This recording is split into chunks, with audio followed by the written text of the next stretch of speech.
안녕하십니까. 정치의 탄생의 함재봉입니다. 오늘은 개인주의, 그리고 이 개인주의가 태동됨으로써 정치에 어떤 영향을 미치게 됐는가에 대해서 살펴보도록 하겠습니다. 사실 개인주의라 하면은 긍정적으로 받아들이기 굉장히 힘든 개념이고 또 단어입니다. 그렇지만 우리가 근대 사회, 특히 자유민주주의, 자유시장 경제를 이해하기 위해서는 이 개인주의를 긍정적으로 볼 수 있는 그런 이 안목이 또 필요합니다. 오늘은 그래서 개인주의가 도대체 왜 탄생하게 됐고 어떻게 근대 정치를 태동시키게 됐는가 살펴보도록 하겠습니다. 정치의 탄생 이제 시작하겠습니다.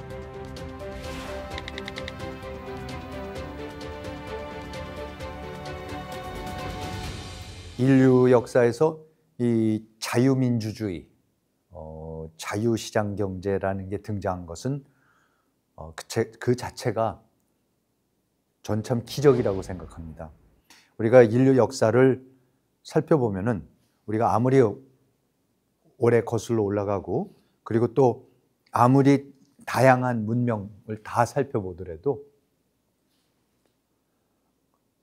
거의 예외 없이 모든 문명은 동서고금을 막론하고 항상 군주제, 그렇죠? 왕정이었죠.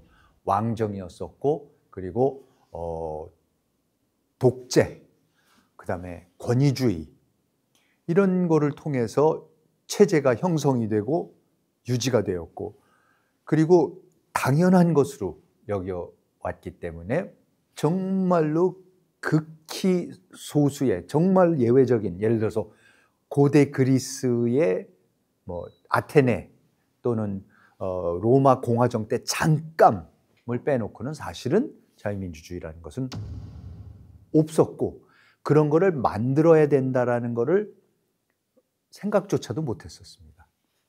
또 다른 한편으로 경제에서 보면은 경제라는 건 당연히 왕이나 귀족이나 이런 사람들이 모든 거를 다 토지를 갖고 있었던 거고 그리고 일반 사람들은 노예, 농노, 말이 좋아 그 백성이라 그랬지만은 역시 사실은 지주들이나 왕의 땅에 가서 부쳐먹고 사는 거죠. 그야말로 소작인으로 이렇게 이게 당연한 체제였습니다. 이거 역시 동서고금을 막론하고 그랬었습니다.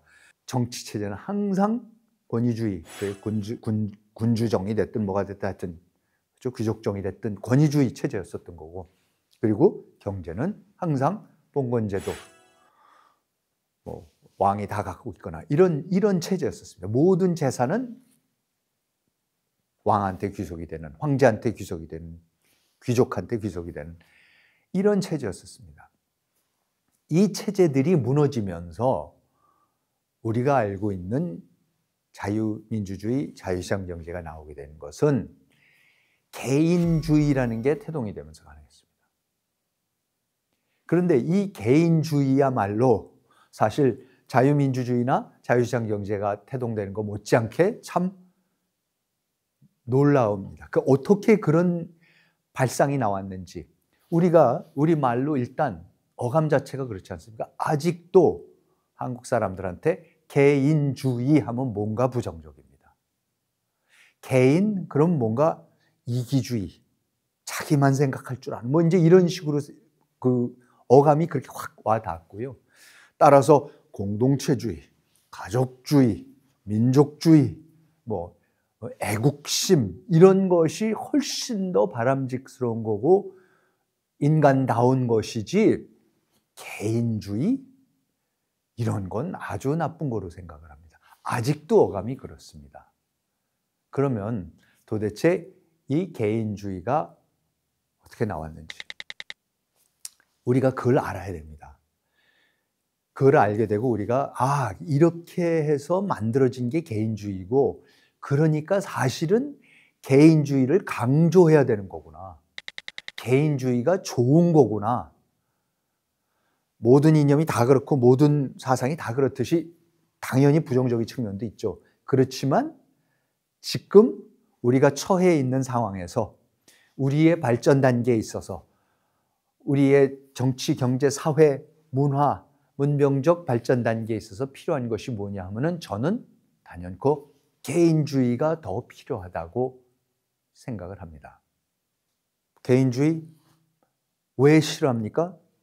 갈등, 그렇죠? 뭔가 착취, 내 거가 있고 네 거가 있고 그러니까 남의 거를 뺏으려고 그러고 거기서 온갖 갈등이 일어나고 투쟁이 일어나고 사실은 그 개개인의 이기심만을 찾게끔 하고 그 개인이 모든 재산을 갖게끔 해서 각자가 사유재산을 갖게끔 하면은 그게 다 사회가 갈라지고 무너지고 와야 되는 원인이다.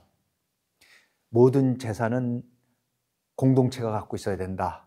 그게 뭐 가족이 됐든 뭐 문중이 됐든 그렇죠? 아니면 차라리 왕이나 누가 다 갖고 있고 그래야지 재산을 갖고 분쟁이 안 일어난다. 이기심을 조장하지 않는다. 이런 여러 가지 때문에 사실은 개인주의야말로 갈등과 착취와 억압의 근본적인 원인이다. 따라서 인류는 동서고금을 막론하고 그 개인주의를 어떻게든지 억누르는 일을 해왔었습니다. 그런데 그럼에도 불구하고 17세기경부터 개인주의가 나오기 시작합니다. 그러면 개인주의가 과연 갈등만 조장하고 서로가 부패하게 만들고 부정하게 만들고 투쟁하게 만들고 갈등하게 만들었을까요? 우리가 실제 역사를 한번 객관적으로 봐야 합니다. 지금 이 도표를 보시면요. 이 도표가 지난 2000년 동안 기원 1년부터 0년이죠. 0년부터 그때부터 현재까지 세계 경제가 얼마나 발전했는가를 보여주는 도표입니다. 이 도표를 처음 보시는 분들 깜짝 놀라실 겁니다. 이 도표의 가장 놀라운 것은 뭐냐면요. 기원 후 0년에서 뭐 사실 도표를 그 전으로 따져도 마찬가지입니다. 기원 전 5000년까지 해도 마찬가지입니다. 기원 전 10,000년까지 해도 똑같습니다.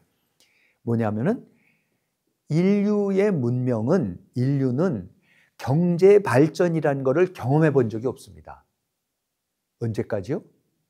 16세기, 17세기부터까지. 경제라는 것은 발전하는 게 아니었습니다. 인류 경험상.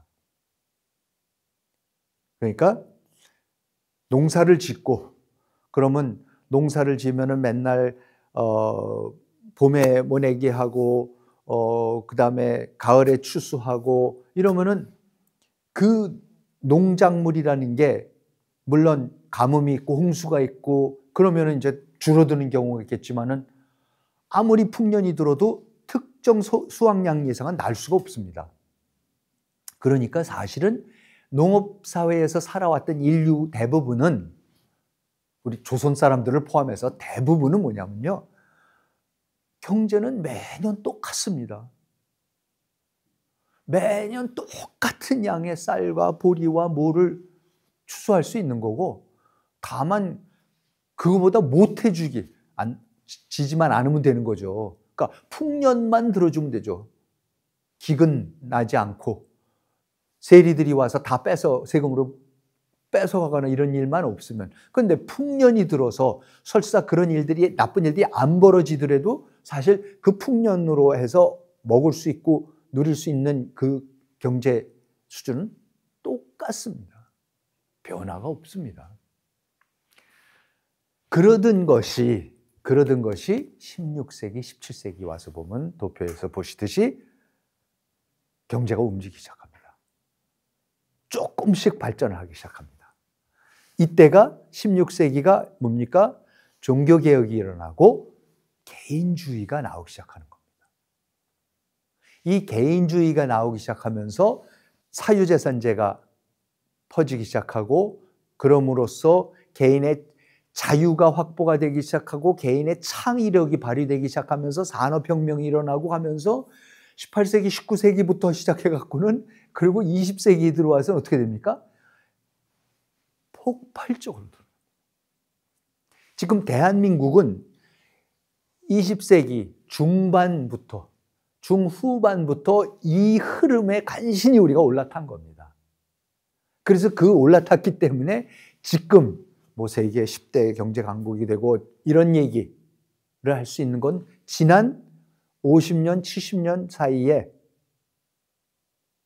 20세기 후반에 우리가 이 흐름에 올라타는데 저는 그 흐름의 핵심은 개인주의의 태동이라고 보는 것입니다. 개인주의가 나오고 자본주의가 나오고 시장경제가 나오고 자유민주주의가 나오면서 세계 경제가 폭발적으로 늘어나는 것과 똑같은 그래프가 있습니다. 무슨 그래프냐면은 기원전 10,000년부터 기원 후 2021년까지의 전 세계 인구의 증가율입니다. 이 그래프에서도 보실 수 있듯이 어떻습니까? 우선 기원전에는 아예 인구 증가라는 건 있을 수가 없었습니다. 전부 다 16세기, 17세기 이후에 폭발적으로 인구가 늘어나면서 진짜 20세기에 들어와 갖고 이렇게 되는 거죠. 그렇죠? 그러니까 우리 조선의 인구가 구한말 망할 때쯤 됐을 때 조선의 인구가 많이 따져봐야 1,500만이었습니다. 19세기 말 20세기 초죠. 그러면 그때 2,000만이었었는데 지금 5,000만입니다. 100년 사이에 그전에는 그냥 대략 그랬었습니다. 적을 때는 한 500까지도 내려갔었고요. 세종대왕 때 한 500만 됐었던 것 같고요. 그리고 구한말에 많이 늘어갔고 한 1,500만 됐었던 것 같고. 그렇지만 그 이후로 인구 성장하는 거 보면 정말 놀랍습니다. 이런 그래프를 뭐라 그러죠? 하키 스티크. 이게 하키 스틱 그래프라고 합니다. 이게 지금 세계 경제 발전 그래프도 그렇고, 그리고 인구 성장 그래프도 그렇습니다. 이 그래프가 평민주로 가다가 갑자기 90도로 꺾이는 지점에는 바로 자유민주주의, 자유시장 경제가 있고 거기에 개인주의가 그 밑바탕에 깔려 있습니다. 그래서 개인주의가 왜 나왔는지 우리가 살펴봐야 되고 그 개인주의를 이해를 해야 된다고 저는 생각을 하는 것입니다. 자, 그러면 이 기적이 어떻게 일어났나? 우리가 이렇게 생각을 해봐야 됩니다. 개인주의가 어떻게 났는가를 보려면요. 우선 왜 개인주의가 17세기 이전에는 나오지 않았는가를 우리가 봐야 됩니다. 그 전에는요. 개인주의가 나온 것으로부터 우리가 근대라고 친다면 쉽게 그 전에, 그러니까 전 근대의 모든 종교, 모든 윤리 도덕의 핵심은 뭡니까? 착한 사람 만들기였습니다. 이게 무슨 말씀이냐면요. 불교가 됐든 힌두교가 됐든 기독교가 됐든 뭐 이슬람이 됐든 인간을 완벽한 인간으로 도덕적으로, 인격적으로, 윤리적으로 완전한 사람으로 만들 수 있다고 생각을 했습니다. 그래서 불교에서는 득도, 성불, 유교에서는 수기치인, 그렇죠? 그 기독교에서는 예를 들어서 성인, 세인트, 성도라고도 하죠. 개인주의에서를 만들 수 있다고 생각을 했습니다. 그러니까 뭐냐면은 개인은 어떻게든지 그 자체로 중요한 것이 아니라 개인이 태어나면 그 개인을 어떻게 해서든지 훈련을 시키고 면벽 수도를 하든지 훈육을 시키든지 뭐를 시켜서 그 사회가 생각하는 아주 착하고 좋고 쓸모 있는 인간으로 만들어내는 것이 모든 종교와 윤리, 철학, 도덕 체계였었던 것이죠. 인간이 태어날 때면요, 그냥 태어난 게 아니라 인간은 어디로 태어나면 그 태어나는 사회가 생각하고 있는 질서가 이미 정해져 있습니다. 그거를 동양에서는 도가도 비상도 하여튼 도가 있고요. 그 다음에 음양오행이라고도 할 수가 있고 오륜이 있습니다. 그거는 개인하고 아무 상관이 없습니다. 개인 이전에 이미 선험적으로 있어야 되는 거죠. 그래서 그 개인들은 태어나는 순간부터 어떡합니까? 그 음양오행, 질서, 오륜, 십계명 이런 거를 따라야만 되는 거죠. 무조건 따라야 되고 그걸 따르도록 훈육을 받아야 되는 거고 못 따르면 벌을 받아야 되는 거고 아니면 정 안 되면 사회에서 내침을 받아야 되는 거고. 그렇죠? 그러니까 개인의 입장에서 보면은 전근대 사회의 윤리, 도덕 체계, 종교 체계는 뭐냐면 전부 다 개인을 억누르는 겁니다. 개인을 자기 마음대로 만들려고 하는 겁니다. 그래서 그러면 여기에서 전근대 사회에서 어디를 막론하고요? 그게 불교가 됐든 유교가 됐든 기독교가 됐든 천주교가 됐든 이슬람이 됐든 힌두교가 됐든 거기에서 개인의 창의성이라는 건 어디 있습니까? 개인의 개성이라는 개념은 어디 있습니까?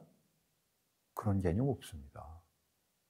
개인은 창조하고 창의력을 가지라는 존재가 아닙니다. 개성을 가지라는 존재가 아니죠. 뭡니까? 자기가 태어났으면 자기가 태어난 신분이 있을 거고, 그렇죠? 내가 뭐 사대부로 태어났을 수도 있고, 천민으로 태어날 수도 있고, 뭐 백정으로 태어났을 수도 있고, 인도에서는 브라만으로 태어날 수도 있고, 그러면 그 태어난 신분, 자기의 분수에 맞게끔 살아야 된다고 했던 거죠. 자기가 백정으로 태어났는데 내가 그림을 굉장히 잘 그리는데 나는 화가가 되겠습니다. 말이 안 되는 얘기죠. 개인의 창의력, 개성 그런 거는 전근대 사회에서는 전혀 인정을 하지 않습니다. 개성을 발휘하는 순간 개개인이 자기의 창의력으로 새로운 거를 만들어내겠다고 하는 순간 무슨 일이 벌어집니까? 기존의 질서가 위협을 받고 질서가 무너진다고 생각합니다. 선험적으로 신이 만들어 놓은 우주 질서가 그 자체적으로 만들어 놓은 음양오행 삼강오륜의 질서, 그 질서를 흔드는 것은 개인의 창의력과 개인의 기지, 그 질서를 안 따르고 지 마음대로 하겠다고 하는 그런 개인들이 가장 큰 위협이었던 거죠. 그래서 전근대 시대에는 개인이 중요한 게 아니라 최고의 가치가 뭡니까? 멸사봉공. 개인은 사는 죽여버려야 되죠. 전멸시켜야 되는 거죠. 그러면서 어떻게 해요? 그럴 때에만 공적인 것이, 공공성이 살아난다. 즉 개인을 죽여버려야지만 공공성이 산다라는 거죠. 그래서 개성은 개인의 창의력은 나쁜 것 말살해버려야 되는 것이었습니다. 서양에서도 이런 생각이 굉장히 강했었죠. 그래서 중세까지만 하더라도 예를 들어서 중세에 있었던 그 소위 위대한 존재의 사슬, The Great Chain of Being이라는 게 있습니다. 그래서 지금 이 그림을 보시면요, 이 그림이 중세의 그림인데 맨 밑에 보시면은 이런 나무 이런 그 식물 같은 것들이 있고 그 위로 올라가면서 새들이 있고 동물들이 있고 그 다음에 더 올라가면은 인간들이 있고 인간 위로 올라가면 천사가 있고 천사 위에 대천사가 있고 대천사 맨 꼭대기에 이제 하나님이 계신 거죠. 자, 그러면 우리는 인간은 뭐냐? 인간은 태어나면은 자기 자신이 정확히 이 위대한 존재의 사슬 속에 어느 고리에 내가 속해 있는지를 그거를 알아야 되는 겁니다. 그거를 알도록 하는 것이 교육이고 그게 공부였던 거죠, 중세에서. 그래서 그거를 알아서 나의 위치는 이 위대한 존재의 사슬 속에서 나의 위치는 요거였구나. 그러면 나의 분수를 알고 그 분수에 맞춰서 나한테 주어진 그 신분에만 충실해야 되는 것이지 그 이외에 다른 계층의 거, 다른 신분의 거를 감히 탐내서는 안 되고 꿈꿔서도 안 되는 거죠. 지금까지도 남아있는 인도의 카스트 제도 같은 게 가장 그걸 강력하게 나타내고 있는 거지만 사실은 모든 사회에 다 있었던, 조선에도 당연히 있었던 신분사회, 그렇죠? 산농공상부터 시작해서 뭐 온갖 삼강오륜 이런 것이 다 그런 거를 나누는 거죠. 우리 위치를 정확히 해야 되는 거죠. 자, 그러면 이런 상황이었는데 갑자기 개인이 어디서 튀어나옵니까? 그 정치사상사, 정치학자, 이것도 동시에 굉장히 유명했던 경제학자이기도 했던 앨버트 허쉬만이라는 학자가 있었습니다. 이 앨버트 허쉬만이 쓴 여러 유명한 책이 있지만 그 중에 대표적인 책이 The Passions and Interests라는 책이 있습니다. 열정 대 이기라는 책입니다. 근데 이 책에서 허쉬만 교수가 이렇게 얘기를 합니다. 16세기, 17세기를 통해서 유럽에서 엄청난 변화가 일어나는데, 이제 종교전쟁 이런 걸 통해서, 종교개혁, 종교전쟁 이런 걸 통해서 엄청난 변화가 일어나는데, 그때 무슨 핵심적인 변화가 뭐였냐면은, 그 전까지만 하더라도, 그러니까 전근대 사회의 핵심적인 가치는 위대한 존재의 사슬 속에 우리가 살아야 되니까 그 속에서는 뭡니까? 서로를 사랑하고 자기의 신분에 따른 의무가 뭔지를 정확히 알아야 되는 거고, 그리고 명예를 지켜야 되는 거고, 나의 신분의 명예를 지켜야 되는 거고, 기사들 이런 사람들 특히 그렇죠. 그리고 무조건 질서에 충성해야 되는 거죠. 그러니까 사랑, 의무, 명예, 충성, love, duty, honor, loyalty 이런 것들이 핵심적인 가치였었죠. 그런데 허쉬만 교수 얘기가 그런데 16세기, 17세기부터 전혀 다른 가치가 나오기 시작하면서 사랑, 의무, 명예, 충성이 아니다. 그러면서 나오기 시작한 인간들이 꼭 따라야만 되는 것이 뭐냐면 이기심이다. self-interest라는 것이 나오기 시작했다. self-interest가 그러니까 그전까지 모든 종교 체제와 이념과 이런 것들이 절대 억누르려고 했던, 이래서는 이것이 튀어나오면 사회가 무너진다, 질서가 무너진다고 해서 그렇게 억누르려고 했던 이기심, 이기, self-interest. 개인을 이롭게 하는 거, 자기 자신을 이롭게 하려고 하는 그 사고방식, 그게 더 중요하다, 더 좋다 라는 의식이 나오면서 세상이 완전히 바뀌기 시작했다. 그러면 어떻게 이게 가능한 겁니까? 허쉬만이 굉장히 재밌는 예를 들어줍니다. 이것이 정확하게 드러나고 있는 데가 있는데 그게 바로 세르반테스의 돈키호테입니다. 여러분 다 아시는 그 돈키호테라는 소설은 그 세르반테스가 쓴 소설인데 이게 지금 보통 문학사에서 이 돈키호테야말로 최초의 근대 소설이라고 합니다. 그리고 뭐 지금 스페인의 말과 문학 자체가 세르반테스의 문학과 말이라고 할 정도로 그 스페인어 문학과 이 모든 거에 결정적인 역할을 미칩니다. 그런데 이것이 근대적인 이유가 이런 겁니다. 우선 세르반테스를 한번 배경을 우리가 잠깐, 세르반테스가 이 소설을 쓰게 된 배경이 이런 겁니다. 세르반테스는 1570년에 그러니까 굉장히 어려운 집안에서 태어났기 때문에 그래서 뭐 어떤 추기경 밑에 가서 일을 하다가 군인이 됩니다. 그래서 군인이 돼서 1570년 레판토 대해전이라고, 그게 뭐냐면 그때 하브스부르크 스페인과 오토만 제국이 진짜 유럽의 패권을 놓고서 벌였던 엄청난 해전이었습니다. 그 레판토 해전에도 해군으로서 스페인 측의 해군으로서 이제 참여를 합니다. 그러니까 그 전쟁의 참상을 톡톡히 경험을 하는 거죠. 그리고 그때에 왼손을 다쳐갖고 왼손을 평생 못 쓰게 됐다고 그럽니다. 그리고 나서는 해군으로 또 있다 1575년이 되면 해적들한테 잡힙니다. 해적한테 잡혀서 알제리에서 5년 동안 노예 생활을 합니다. 그러니까 그때는 아랍 사람들이 노예 장사를 했던 사람들이니까 노예 상인들이었으니까 그 사람들은 백인들도 잡아서 이제 노예로 쓰는 거였죠. 그러다가 1582년에 5년 후에 어떤 수도회에서 그래도 어떻게 해서 돈을 마련해서 몸값을 지불하고는 풀려 나오게 됩니다. 그래서 석방이 되면서 다시 마드리드로 1582년에 가서 그때부터 이제 글을 쓰기 시작하죠. 그래서 특히 이제 돈키호테 같은 경우는 꽤 알려지고 성공을 하지만 재정적으로는 아무런 도움이 안 됩니다. 그래서 결국 굉장히 가난하게 살다가 죽게 되는데요.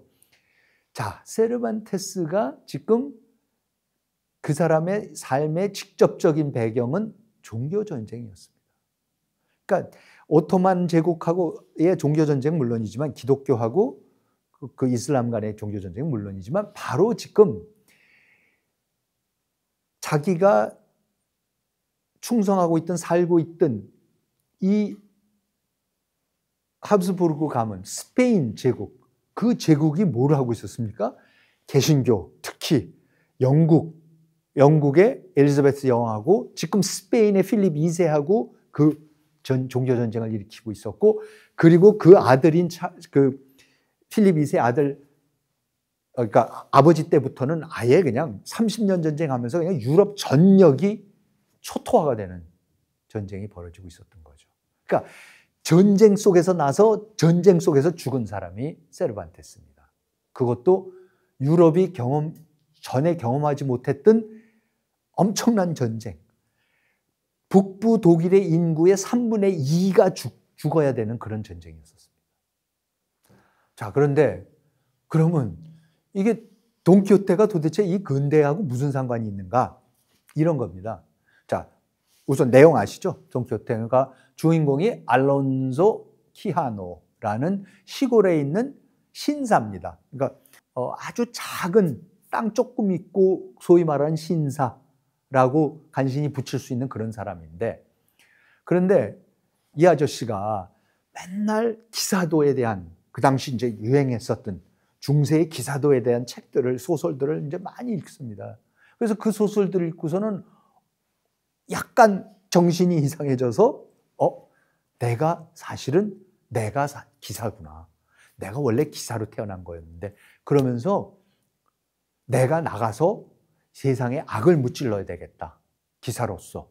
그래서 이름을 돈키호테 드 라만차, 자기가 살고 있었던 라만차라는 동네에 이름을 붙여서 나는 돈키호테 드 라만차, 라만차의 돈키호테다라고 하고서는 원래 하인이었던 산초 판사를 데리고, 그리고 어떡합니까? 세상에 악을 무찌르러 나갑니다. 다 말라비틀어진 말 하나를 타고. 그래서 그 유명한 그림이, 예를 들어서 그 피카소의 그림 있지 않습니까? 이게 이제 그 유명한 피카소의 돈키호테와 그 판초가 같이 이제 출정하기 시작하는 겁니다. 그러면서 어떡합니까? 풍차가 무슨 이상한 나쁜 괴물이다 해갖고 풍차를 향해서 이제 돌진을 하고, 그런 정신 나간 짓을 하다가 어떻게 됩니까?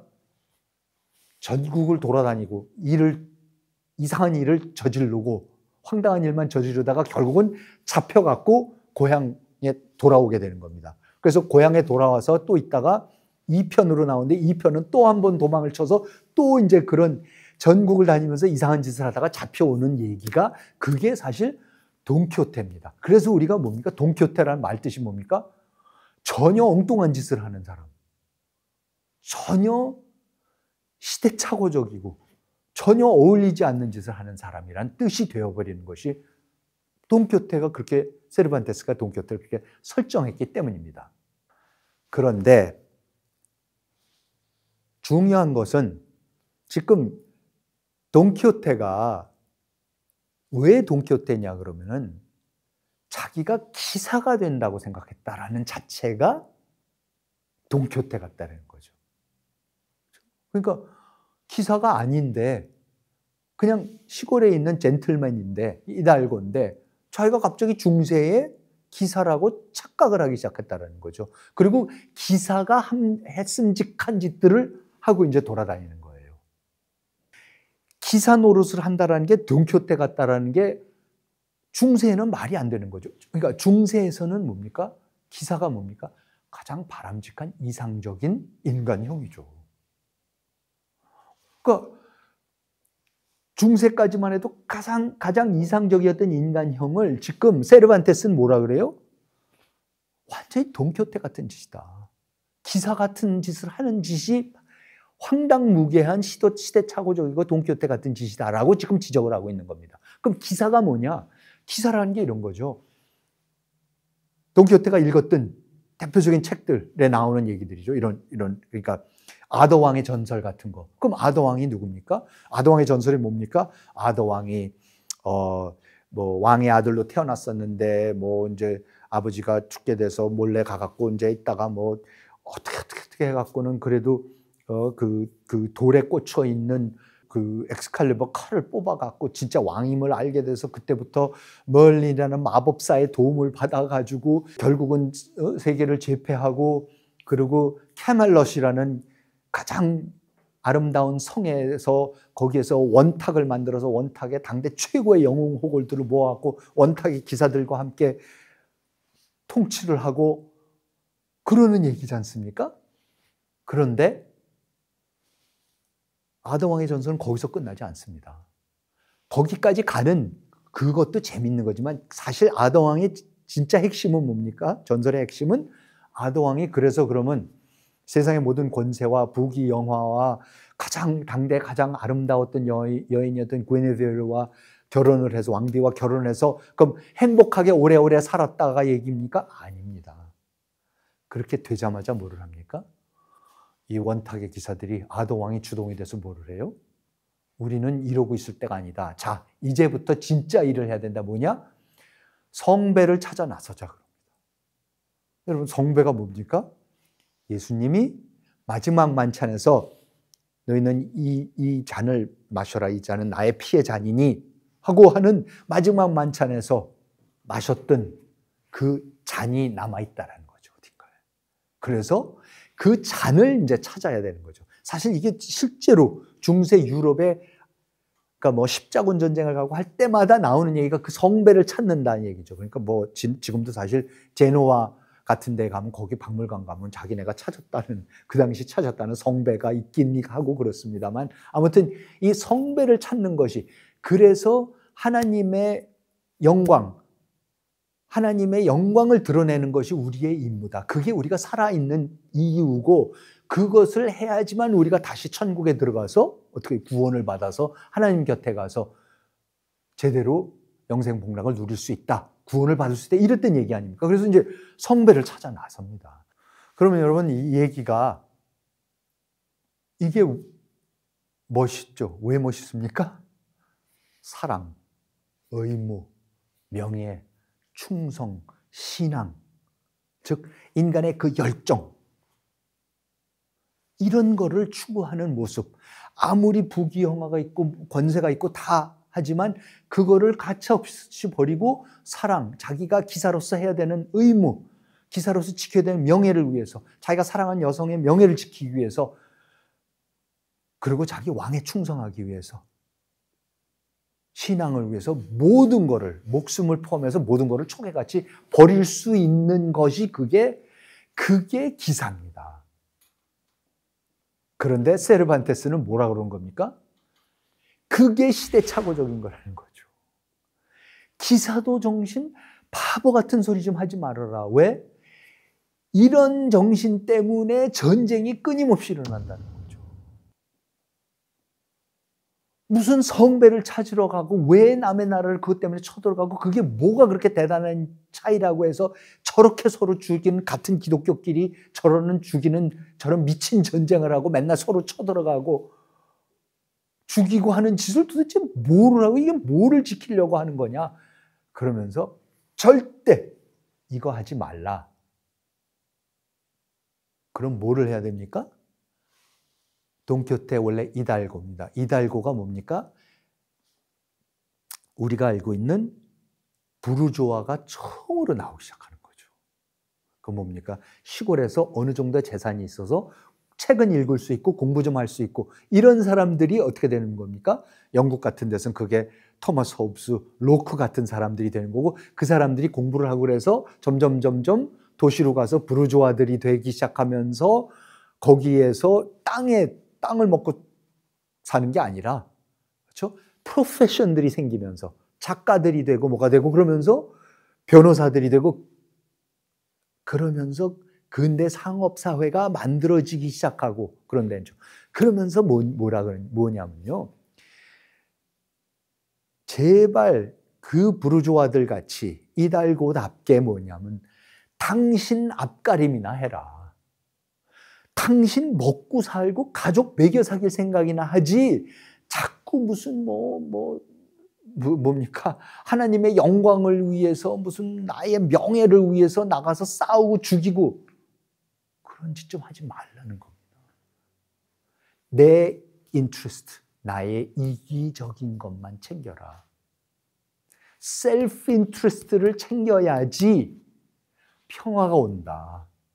중세의 이 난리, 이 지옥 같은, 그렇죠?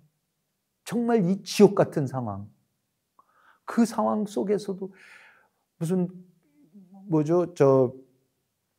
흑사병이 돌고 백년 전쟁이 일어나고 근데 또 그 교황들끼리 갈라졌다가 무슨 예루살렘을 쳐들어가겠다고 십자군 전쟁을 또 일으켜서 거기 또 우르르 몰려가는 와중에 비잔틴 다 함락시켰다가 하여튼 별짓들을 다 하고 휩쓸고 돌아다니면서 그러지 않아도 병으로 죽어가고 그러지 않아도 내전으로 죽어가고 있는데 또 그런 짓까지도 벌이는 상황에서 야 제발 좀 인간들아 가만히 앉아서 너 앞에 있는 이해관계나 챙겨라.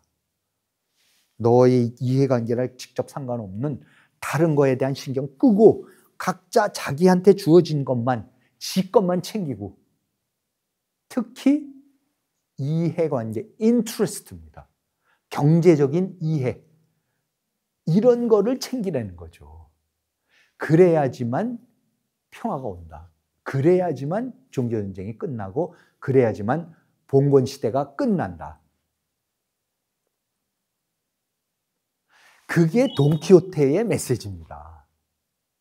그런 의미에서 돈키호테는 무슨 약간 정신 나간 사람이 아름답게 사는 자기의 꿈을 impossible dream, 그죠? 불가능한 꿈을 찾아서 노래들을 그렇게 만들고 요즘에 그렇게 해석들을 하고 Man of La Mancha라는 뮤지컬이 나서 참 어떻게 보면 엉뚱하지만 멋있는 사람이라고 포장을 해서 우리 이렇게 속박된 사회에서 좀 그렇게 특이한 생각을 하는 사람도 필요하다. 물론 이렇게 해석들도 할 수 있지만 원래 세르반테스라는 사람이 돈키호테라는 거를 16세기에 해필이면 그 경험을 종교전쟁 모든 거를 경험했던 사람이 그 얘기를 썼던 거는 뭐냐면 기사도 중세 봉건 사회의 무슨 열정적인 이런 거 다 없애라.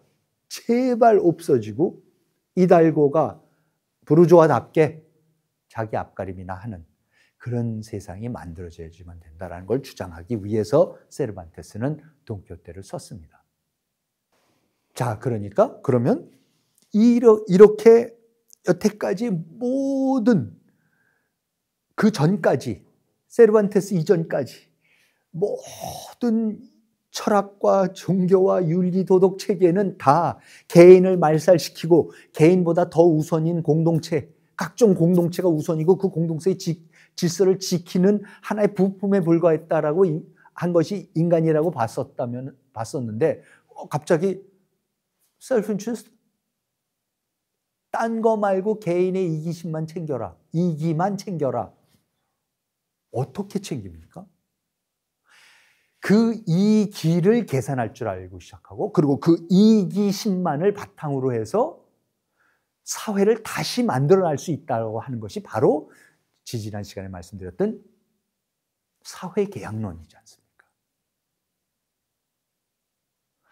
이기심만 가지고, 개인이라는 것은 이런 명예, 무슨 박애정신, 양보, 희생, 봉사, 맨날 충성, 이런 것만이 그런 거가 아니라, 그런 걸 통해서만 사회가 유지될 수 있다고 생각했었는데, 근대 사상가들은 세르반테스 같은 사람부터 시작해서 뭐라 합니까? 아니, 안 돼. 개인, 이기적인 개인, 이기심을 챙기는 개인에서부터 다시 시작하지 않으면 안 돼 라고 했던 것이고,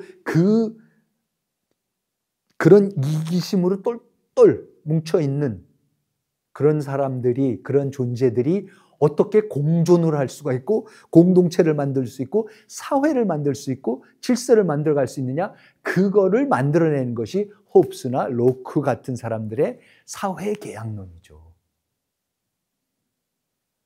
그래서 사회계약론이 다시 시작을 하는 거죠.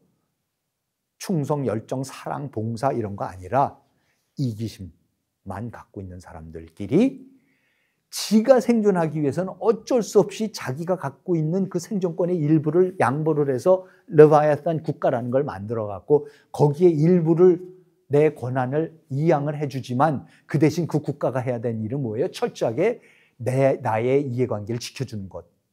내가 자연의 상태에서 있을 때보다도 더 생존할 수 있고 더 부를 축적할 수 있도록 그런 체제를 유지하고 만들고 유지해 가라고 레바이아탄을 만드는 겁니다. 그게 사회계약론이고, 지난 시간에 말씀드렸듯이 그 사회계약론이 있으니까 우리가 투표라는 걸 할 수가 있는 겁니다. 투표라는 게 뭡니까? 민주시민으로서 투표한다는 게 내가 앞으로 4년 어느 국회의원 후보가 나의 이기를 가장 극대화시켜줄 존재인지, 어느 대통령 후보가 앞으로 5년 동안 나의 이기를, 나의 사유재산, 나의 증권, 증시, 부동산 이런 게 누가 도대체 어떤 정책을 통해서 나의 이해관계를 극대화시켜 줄 수 있는가를 내가 선택을 해서 그 사람을 찍는 거여서 계약을 하는 거죠. 한시적인 계약을. 그 구조가 만들어질 수 있는 것은 철저하게 개인, 이기적인 개인이라는 것을 모든 사회 공동체의 기본 단위로 하고, 다만 그 이기심이 이타심 없이도 공동체를 만들어낼 수 있는 걸로 그러한 기제로 변환시키는 게, 그게 사회계약론이라는 놀라운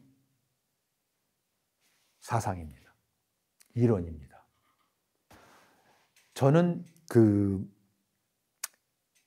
이 말씀을 드리면서 참 아직도 안타까운 게, 이 interest라는 단어가 그 핵심적인 말이, 지금 아까 말씀드렸듯이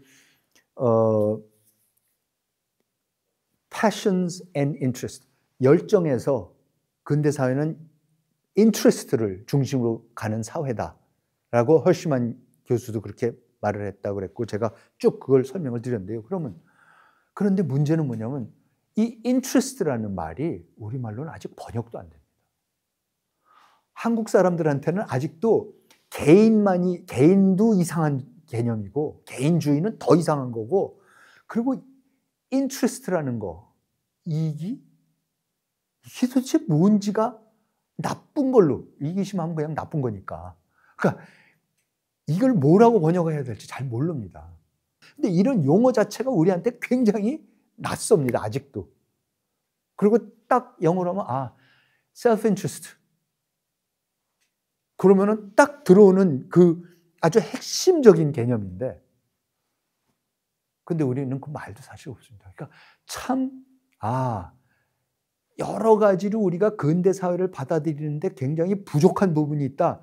그런 거는 예를 들어서 이런 용어, 근대 사회를 만들어내는 핵심적인 용어들, 구성하고 있는 그 핵심적인 개념들조차도 지금 우리 속에는 들어오지가 않고 있습니다. 바로 이렇기 때문에 독립신문에서 서재필 선생이 독립신문을 쓰면서 그때에 이런 얘기가 나옵니다. 즉 interest라는 것이 있다. 이 서양에는 interest라는 것이 있는데 이거를 내가 한번 설명을 해보자. 이거를 조선 사람들이 모른다 그러면서 설명하는 부분이 있습니다. 이렇게 독립신문에 이렇게 적혀 있습니다. 우리가 이익이라고 말을 하였는데 조선 사람들이 이 이익 두 자 뜻을 자세히 모를 듯한 거로 우리가 설명하노라.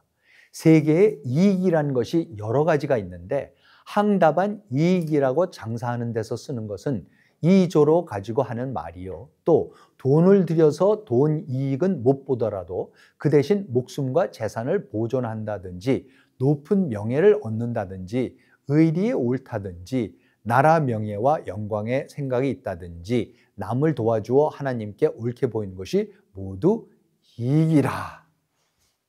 그러니까 조선의 봉건 사회에서는 사실 유럽의 봉건 사회도 마찬가지였겠죠. 개인이 없는데 개인의 이익이 없는데 셀프 인트러스트라는 말이 나올 리가 없습니다. 지금 조선의 백성들한테 조선의 이 숨막히는 신분제도 속에서 왕실과 척신과 사대부들이 모든 인구의 5%도 안 된 사람들이 모든 것을 다 갖고 있고 마음대로 나머지 백성들과 천민들에 대한 여성들에 대한 생사여탈권까지도 갖고 있는 상황에서 무슨 이익, 개인의 이익이 셀프 인트레스트 이런 건 나올 수가 없었습니다. 그 영역이 나오기 시작해야지만 그래야지만 우리가 알고 있는 자유민주주의, 자유시장 경제가 가능해지기 시작하고 그것을 밑받침하는 계약론적인 사고방식이 가능해지고 따라서 내가 국가의 국가가 나를 소유하고 있고 왕이 나를 소유하고 있고 어떤 주인님이 나를 소유하고 있는 게 아니라 내가 주인이고 그 사람들은 오히려 나의 이익을 위해서 봉사하는 사람들이라는 그 엄청난 사고의 전환이 일어날 수가 없습니다. 이 이익이, 이해, 셀프 인트러스트라는 개념이 없이는. 그리고 그 개념이 있어야지만 개인이라는 것이 살아나죠. 그래야지 그 개인의 이해를, 개인의 생명권, 재산권, 행복 추구권, 이게 어느 가문의 재산권, 생존권, 행복 추구권 아닙니다. 어느 동네의 마을의 것도 아니고 어느 왕실의 것도 아니고 뭡니까? 개개인의 생존권, 재산권, 행복 추구권이 되어야 되는 겁니다. 그것이 가능하려면 개인이 나와야 되는 거고 그 개인이 나오는 과정이 서구에서는 저런 종교전쟁과 이런 걸 통해서 해체가 되면서 그거를 세르반테스 같은 사람들이 돈키호테 같은 걸로 표현을 하고 그러한 개인들을 바탕으로 한 정치 이론을 홉스나 로크 그리고 이제 또 말씀드리겠지만 루소 같은 사람들이 사회계약론을 통해서 만들어내면서 근대 사회가 급격하게 태동이 되기 시작하고 경제가 발전을 하기 시작하고 인구가 급증을 하기 시작하면서 우리가 알고 있는 근대 산업 사회가 자유민주주의, 자유시장 경제가 나오게 되는 것입니다. 네, 오늘은 개인주의, 이기주의가 왜 근대 사상의 핵심 사상이 됐고 핵심적인 가치가 됐고 개인이 왜 모든 정치, 사회, 경제의 가장 기본적인 핵심적인 단위가 될 수 있었는지에 대해서 살펴봤습니다.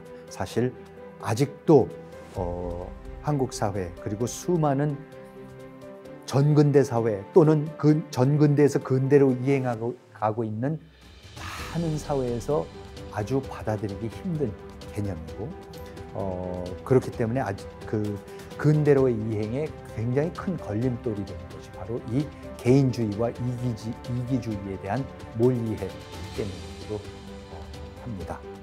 다음 시간에는 그 몰이해가 가져오는 좌파 사상이 이 개인주의와 이기주의 그리고 그것이 만들어내는 사회계약론, 그것이 만들어내는 자유민주주의, 자유시장 경제 사회에 대해서 어떤 반론을 제기하게 되는지, 왜 반론을 제기하게 되는지 살펴보도록 하겠습니다. 정치의 탄생, 이만 마치도록 하겠습니다. 시청해 주셔서 감사합니다.